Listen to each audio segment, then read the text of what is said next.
welcome to this week's Chamber Live. It's the 16th of July, and we once again have another absolutely packed 30 minutes coming up. I know there's a good number of people that have seen this before, or attended the event before. For those of you that are new, over the next 30 minutes, we're going to hear from 5 speakers about a variety of things, stories that are in the news, new services that the Chamber's offering, and a little bit of information about how businesses are dealing with various things coming at them thick and fast, both with regard to COVID-19 and also looking a little bit ahead as well to what Brexit may be bringing as well. So like I said, it's been another busy week with all sorts of things going on, a release of unemployment numbers and growth figures and one thing and another. We're in the second week now of further lockdown easing going on across a number of sectors. And what we've tried to do this week is look at some of those contemporary issues that are happening at present within businesses and also putting a bit of a chamber spin on them as well. One of the things we are looking at a lot at present, and always have done really, but I suppose where we are with the recovery and looking at what's coming up in the future is around the issue of skills and employment. And what I'd like to do now is just introduce Will Taylor from our skills team to join us and give some information about a new program that we're starting at the Chamber. So Will, welcome to Chamber Live. If you can just do a quick overview of yourself and your role at the Chamber, and then we can get into questions about the new service. Yeah, definitely. So hi everyone, I'm Will, part of the skills team. So I'm a business skills consultant, which sounds very fancy, but we essentially kind of reach out to businesses and see kind of what their business goals are, their aims, and see how we can help them achieve them through different skills and support programs. That's excellent, and it's an absolutely crucial bit of what we do for our members and other businesses there. And we're just about to enhance it a little bit further with the skills brokerage program. So if you can just explain a little bit more about that and what that actually is all about. Yeah, definitely. Thanks, Chris. So the Skills Brokerage Programme, it's a free service that we're offering in partnership with the Growth Company. So it's for SMEs based in Greater Manchester. And then part of this programme will be producing a workforce development plan for businesses. So we have offered this before, mainly kind of focused around apprenticeship training. And whilst we can kind of offer guidance and support on this issue, we're taking a much broader approach this time. So looking at how businesses might have been impacted by COVID-19 and see where we can help businesses get back on their feet. And I think that's the really kind of important aim of this project, is to kind of help businesses through this recovery period and get to a point where they can start focusing on growth again. Absolutely, and it's so important, that, isn't it? So what sort of support is available for businesses that you can advise on? Yeah, so we can kind of have a look at your current workforce, who you've got in the company, and help you identify any skills gaps that you might have.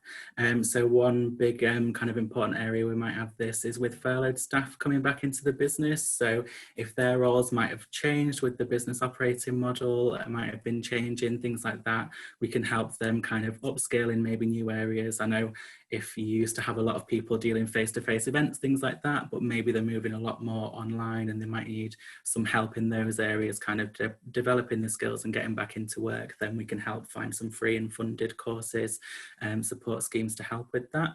Another big issue that we're thinking might be affecting kind of especially smaller or newer businesses is around leadership. So if there's been some smaller businesses who've kind of generated quite organically, but might not have had so much leadership experience, obviously what bigger leadership challenge has there been than the pandemic and kind of navigating through that. So there are some schemes out there to help with leadership, whether that's mentoring or more specifically through training routes, things like that. That's brilliant, and I know that leadership bit is something, because people just think, it's just about various skills and one thing or another, and for a long time now, that leadership bit has been something that's needed concentrating on. What sort of businesses can apply or take part in this and get help? Yeah, so this is open to both members and non-members. We are looking at SMEs based in Greater Manchester, so less than 250 employees and an annual wage bill of under £3 million. But we deal right with kind of self-employed, sole traders, up to kind of the upper end of that scale and across all sectors as well. That's great. I know, do businesses find out more or actually have a chat with somebody about it? How can they access this? Yeah, so if you're members, do just reach out to your membership executives and they'll be able to point you in the right direction. If not, then you can email our professional services email. So that's professionalservices@gmchamber.co.uk. Or you can just call us up sorry, I've been on fairly for a few weeks. So the number is 0161 393 4321. Is that right, Chris? 349 or 161 that 393 4349 or 4321. I'll let you off because you gave the membership number there, but considering you've been on furlough for 3 months, we'll let that slip. So we'll give you that. Yeah. We'll send the details out afterwards. But Will, thanks very much for that, and it's such an absolutely crucial service that we can offer this. And when we've done it in the past, I know a lot of people have gained so much from it. And now, probably more than ever, businesses really do need that help and support to identify where they need to take their employees in the future. So, welcome back. Thank you very much. And hopefully we'll hear from you again in the next few weeks as to an update on where we are with the Skills Brokerage Programme. Thank you very much for that, Will. That's superb. Our second speaker today is Lauren Rafferty from our trade team. There's been a lot of announcements and a lot of focus over the last week or so. If it's ever gone away, I'm not too sure, but certainly in the last week around Brexit and some of the changes that are going to be have to be made to that. So, Lauren, welcome to Chamber Live, and again, time-honoured fashion. If you can just say a little bit about your job and your experience and the role that you do within the trade team. Yeah, of course. So, good afternoon, everyone. My name's Lauren. I'm the export documentation team leader for the office at Elliott House on Deansgate. Within the team, we've got 9 staff that work on the trade team. There's 5 of us that do the export documentation.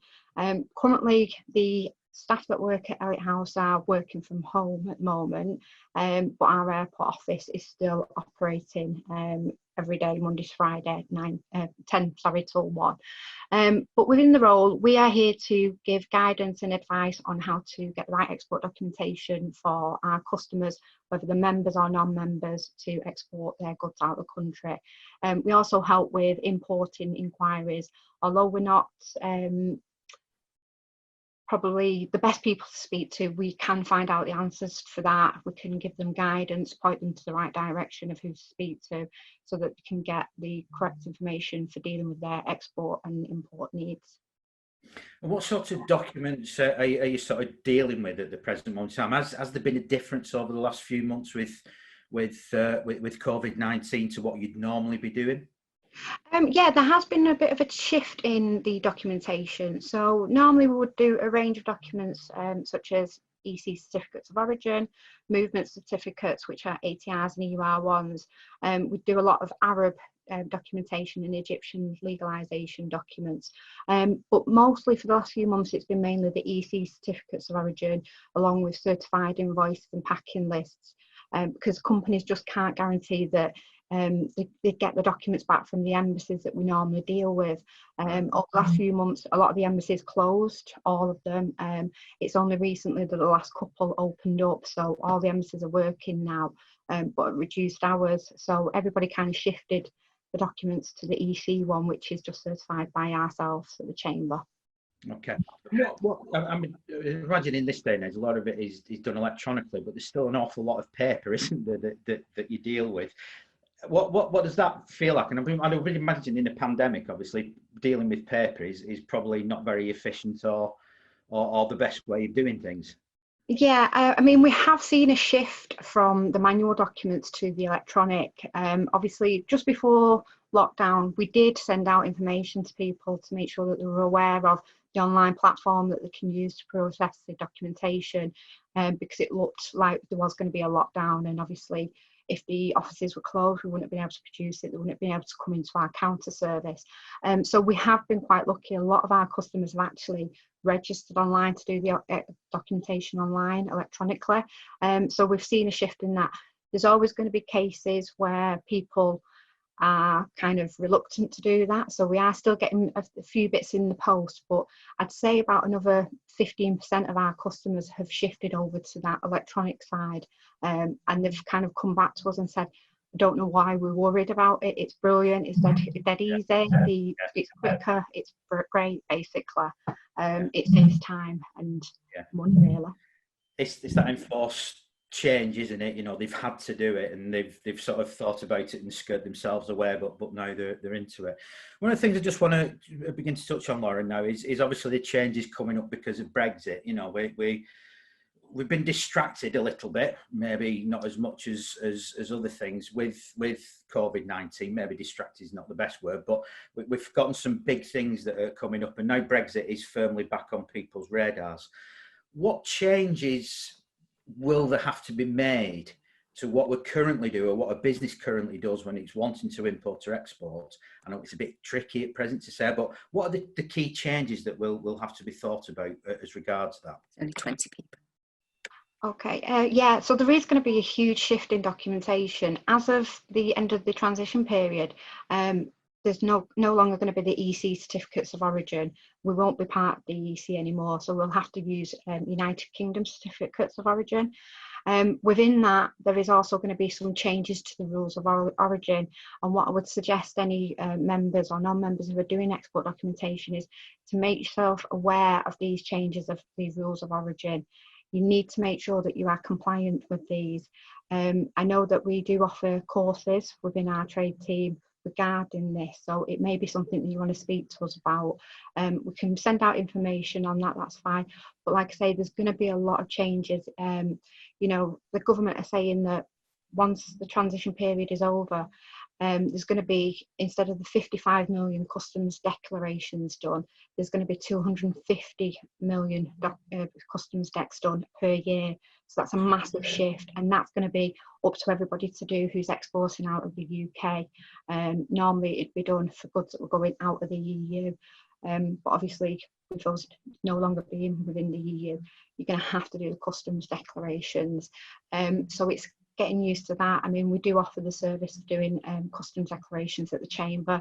We're quite happy to speak to you about that and give you more information. There's loads of information that currently out there about the changes that are happening. You know, there's the things about the Northern Ireland border, what's going to happen with that. There is a lot of information, and what I've asked one of my colleagues to do is just put the links into the chat for you so that you can read it. There's a lot of information on the gov.uk website. There's a lot of information on our own Brexit Hub website that we've got, which is updated as and when we get the information. The government have started a new policy, which is the Check and Change Go campaign, which is helping not just businesses, but it's kind of advising people on businesses, travel, etc., of what they need to be prepared for after the transition period. There's also funding available for people so that they can get the right information, they can get the right skills, so that once everything is changed over come 2021, you will have the skills and the knowledge there to be able to do the right thing, get the right information out there, get the right documentation. Okay, thanks very much. It's so important, and again, we'll be coming back to this over the weeks and months ahead. I mean, obviously the clock is ticking. We've probably got 5 and a bit months left before all this becomes a reality. And unlike things we've seen in the past, when there's been a deadline and then it's been pushed back a month or another, it's looking very much like there is no pushing back on this deadline. It will happen at the end of December, and things will change. And this isn't Project Fear. This is the reality of what we're going to have to do. So again, we're going to see a steep increase in this, but it's so important. It's like the skills issues. You know, we can see this stuff coming. We've got solutions. We can help and support businesses, make sure there isn't a big problem or an even bigger problem. Let's do what we can to work with people and make sure we've got the experts like Lauren and her colleagues there in the trade team that are there on hand to help and support business. Lauren, thank you very much for that. And again, like the skills issues, we'll be coming back to that time and time again over the next couple of months. Our third slot today is going to be with Subra. Subra's one of our regulars, and obviously this week we've seen a release of a number of reports and government statistics and growth figures and all sorts of things. So Subra, just start off with a little bit around the growth figures that were released earlier this week, and also today's jobless figures as well. I guess you can say there's probably no surprises, but is there anything we can gauge from anything at present? Yes, Chris, thank you. Good afternoon, everyone. Indeed, so we had two major data releases this week. One was of monthly GDP numbers, which came out 2 days ago. And then this morning, we got the latest labor market figures. Now, monthly GDP numbers are quite interesting because for some context, in the last 10 years, we have never had monthly GDP growth of more than 2%. Okay, never have had more than 2% growth on monthly GDP.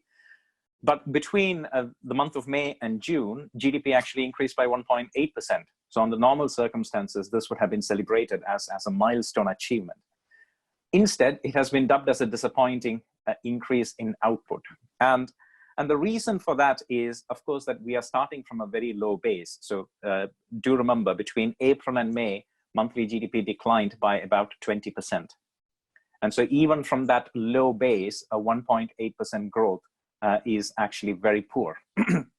It also reflects the scale of the problem that we are facing in the UK, because we have to remember 81% of the economy is services.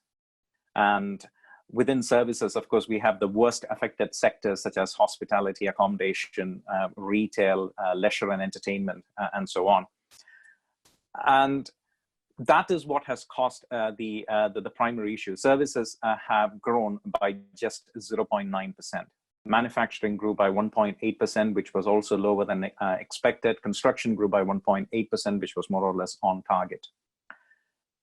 And how does that tie up with the labor market data that was released this morning? So the labor market data shows that up to 650,000 people have lost their jobs between March and May. So 75,000 lost their jobs in the month of May. So this is clearly coming to a head. And if you look at that in the context of the GDP growth numbers, but also in the context of announcements that we have had in the press about the retail sector and some parts of the hospitality sector. So Bella Italia is not going to open anymore in many parts of the UK. John Lewis is closing down some stores. Halfords is closing down some stores. So there are big retail chains which are actually closing stores and shedding jobs. And clearly that is reflected in the labor market data that we had this morning.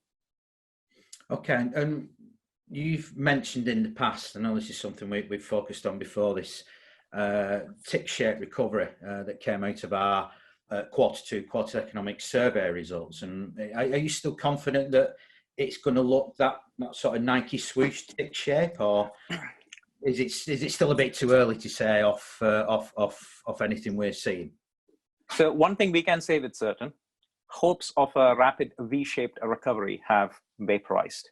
So I don't think we are going to have a V-shaped turnaround that fast. And the labor market data does portend some difficulties there as well. I think my overall expectations for a Nike swoosh or a tick mark shaped recovery stay the same, but obviously the angle may be a bit flatter than we previously expected. So, you know, a 30-degree, 40-degree angle at which that recovery line goes up might come down to a 25-degree angle. So we are still going to have a Nike swoosh shaped recovery, but the rate of growth in demand might actually slow down a bit. So we might, instead of having, you know, positive territory breached in the beginning of September, it might go back to the very end of September or the beginning of October. But end of Q3, beginning of Q4 is when I think we will start returning to growth. Okay, and we've got the recovery tracker, haven't we? Which we're monitoring every couple of weeks now. We've got the first report, I think, out tomorrow. That's correct. So the first report is coming out tomorrow. Thank you to those of you who have contributed to that. The second recovery tracker is now open. It went live yesterday evening. So if you haven't already filled it in, please do. We will share the link via the chat function in a moment. Okay, thanks very much. And it's so important, that data that people give into us, we can do so much with it. And one thing we are constantly being approached by, both by, you know, local authorities, local organisations, national organisations, the Bank of England, government departments or whatever, is, you know, the view on the ground. Because while the ONS figures, the GDP figures are good, they're what's happened 2 or 3 months ago. We know what's been happening in the last couple of weeks. We've really got our finger on the pulse. But again, that comes from our members and businesses telling us and filling in surveys. It's only just a couple of minutes it takes to fill it out in, but it can give so much information that will help track and base our recovery activity on going forward. So thank you very much, Subra. We look forward to seeing the first recovery tracker survey results tomorrow, and try and work out with our protractors what angle it's going to be. As a sort of thing, we could run a sweepstake, couldn't we? Let's be honest. We could. I'm not having anything above about 40 degrees, to be quite honest, because I think that's still too much like a V shape, which, as you said, is probably not going to happen. But we shall see what happens. So thank you very much, Subra, for that. Thank you. Our last section today, and it's a bit of a double header. First of all, I'm going to speak to Leanne Gardner from our membership team. Then I'm going to invite Matthew Powell, the business development manager at All Star Lanes, as well, to answer a few questions as well. But we're going to be looking at the hospitality sector. And again, this is a sector that's been in the headlines over the last couple of weeks as lockdown's been eased and businesses have been reopening, and obviously people have been going out for pints and food, and it's been in the headlines off the Chancellor's announcements around the Eat Out to Help Out scheme or one thing or another. But it's an important sector for us. So first of all, Leanne, if we can just ask you to join us and just explain a little bit about what you do and introduce yourself. Yeah, of course. Hello, everyone. So I'm Leanne Gardner, and I'm the regional manager for Manchester. So my role is looking after a lot of our existing members, supporting any way possible, but also engaging with new businesses. There's also identifying events in the area, so if that is by industry or a particular subject, and also collaborating with existing events as well to just help raise the profile of the Greater Manchester Chamber. Okay, thanks very much. And what do we currently offer for our hospitality members? Yeah, so we actually have over 250 hospitality businesses within Greater Manchester in membership. We regularly hold hospitality events, and we've always worked with them, but over the last 3 years, we've actually really focused on the sector and put regular events on. We normally have around 80 people that attend the physical events, and we normally hold them at member venues to just kind of showcase what they can offer. The main reason why they engage with us is the connection side of it, because obviously it's a great way of meeting businesses, if it's corporate partnerships, corporate events, and also just to improve general footfall.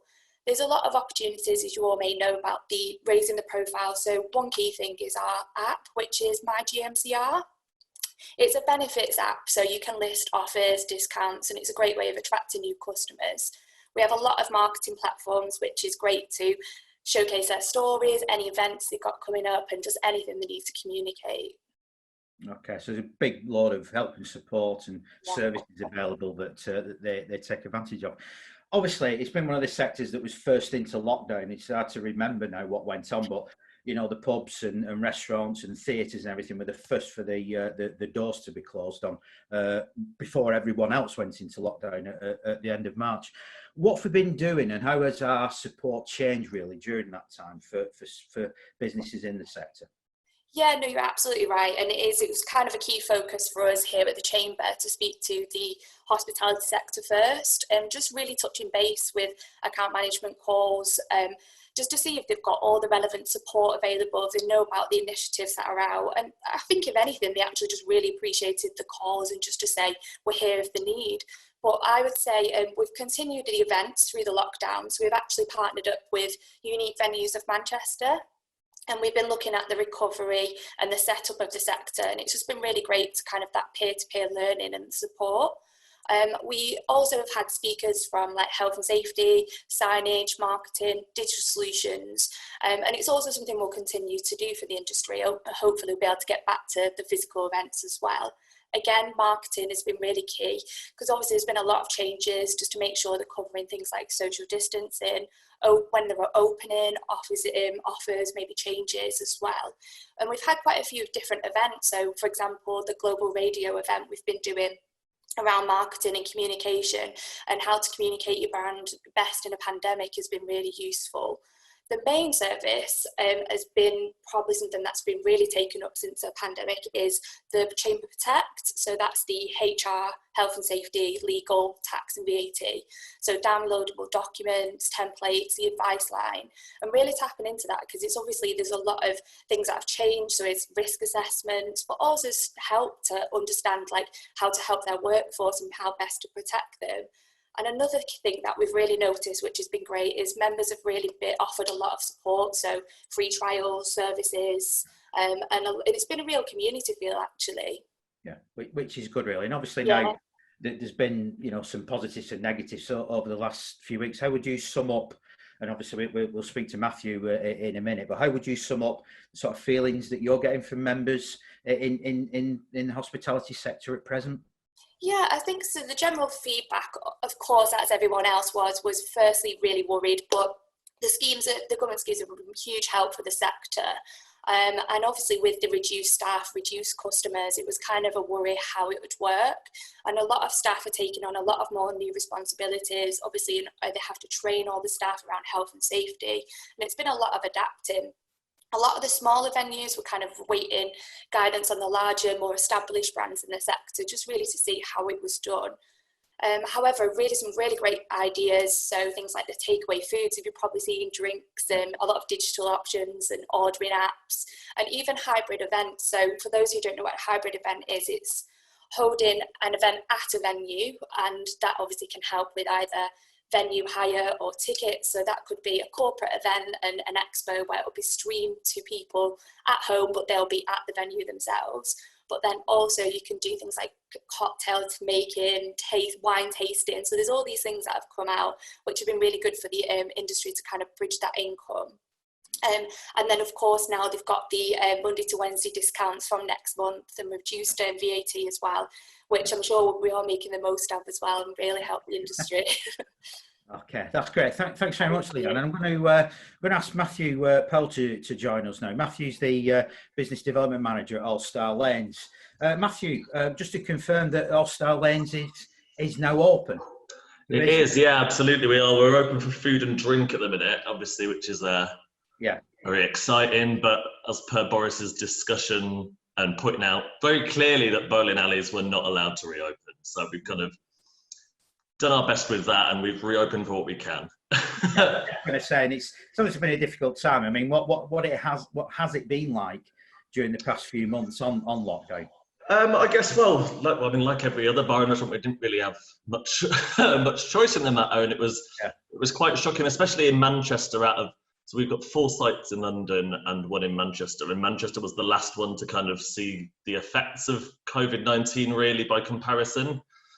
So we've really used the time to kind of focus on things that we wouldn't otherwise have been able to do. So it's actually, we've turned it around and made sure it's been quite busy for us behind the scenes, and actually quite an exciting time. So we've been focusing on our tech, so our back of house systems, how people book online, things like that. Then secondly, our people, so kind of our customers and our staff. So we really wanted to make sure that people knew that we were still very much there, even though our doors were kind of closed and it looked like we were shut from a venue perspective. So we did things on our social channels. We did like Friday night quizzes, like Leanne said, DIY cocktails at home that people could join in on. And then we also on our Instagram run a competition called the Kingpin Challenge. And that was where people had to build the best mini at-home bowling alley. And we had people building clay versions, people using lipsticks, beer bottles, all sorts. It was brilliant. And there they are. I think some of the videos are still on our Instagram now, actually. And then kind of lastly was our local community. So we run a like a campaign called Lockdown All Stars, where people could nominate their own kind of personal lockdown hero, people who had gone the extra mile during lockdown and kind of made the most out of the situation.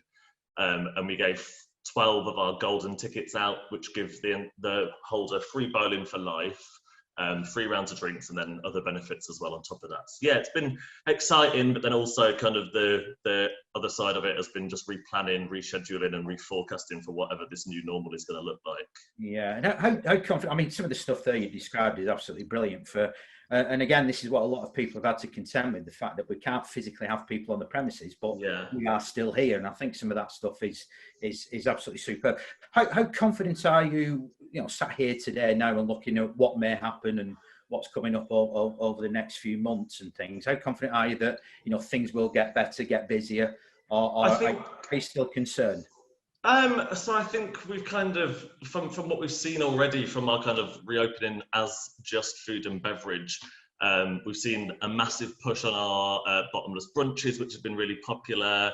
We've got our terrace outside now, although the weather's not really been the best for that. Typical Manchester. It's like started raining. I'm just going to say. Yeah, absolutely, absolutely. As soon as we're allowed to go back out again, the heavens opened.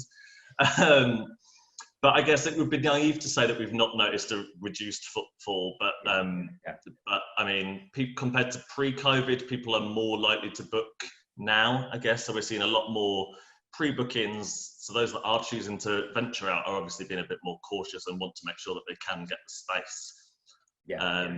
And then I guess one of the saving graces for us is that the amount of bowling inquiries we're still getting is kind of through the roof, really. Yeah, I mean, it surprised me, to be fair. The inboxes are inundated at the minute. And then kind of to support our cause as well, we've been pushing, I don't know if you've seen, but Hollywood Bowl and Go 10 Pin have launched a hashtag Bring Back Bowling campaign to urge the government to allow us to reopen on the 25th of July. Right. I'll post a link into the chat, but there's a link on also Lanes of how you can kind of support that and bring back bowling, I guess. That's superb. Matthew, thank you very much for that. It's always great to hear from businesses, especially ones that have, been right to the heart of it. They've been facing all sorts of problems, but also adapting and coming back, fighting really when things are needed as well. So again, there's a very important message in that, and I think there's also that message as well around, getting out there and beginning to get back to some form of normality, whatever that may look like. So Matthew, thank you very much for all that. That's superb. And that just about wraps up today's Chamber Live. Thank you very much for everyone for taking part. Again, we've just crept over by a couple of minutes, but there's been some great stuff we've heard about today. Thank you very much for our speakers, to Will, to Lauren, to Leanne, to Matthew, and to Subra as well. And all it remains for me to say is enjoy the rest of your day. And at the same time, next Thursday, when we'll be having another good discussion around some key things that's happening right now in Greater Manchester with business within the community, and let's look at how we can bring things back to normal as quickly as possible. And don't forget, hashtag Bring Back Bowling.